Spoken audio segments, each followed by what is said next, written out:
ಚಾಮರಾಜನಗರದ ಶಾಸಕ ಎಆರ್ ಕೃಷ್ಣಮೂರ್ತಿ ಅಂಬೇಡ್ಕರ್ ಜಯಂತಿಯಲ್ಲಿ ಮಾತನಾಡಿ, ಸಂವಿಧಾನದಲ್ಲಿ 3 ಅಂಗಗಳನ್ನು ರಚಿಸದಿದ್ದರೆ ಜನಪ್ರತಿನಿಧಿಗಳಾಗುತ್ತಿರಲಿಲ್ಲ.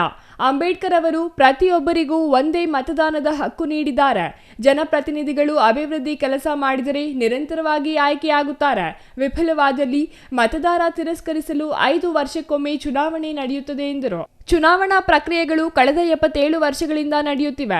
ಕರ್ನಾಟಕದಲ್ಲಿ ಪರಿಶಿಷ್ಟ ಜಾತಿಯ ಮುಖ್ಯಮಂತ್ರಿ ಹಾಗೂ ದೇಶದಲ್ಲಿ ಪ್ರಧಾನಮಂತ್ರಿ ಈವರೆಗೂ ಆಗಿಲ್ಲ.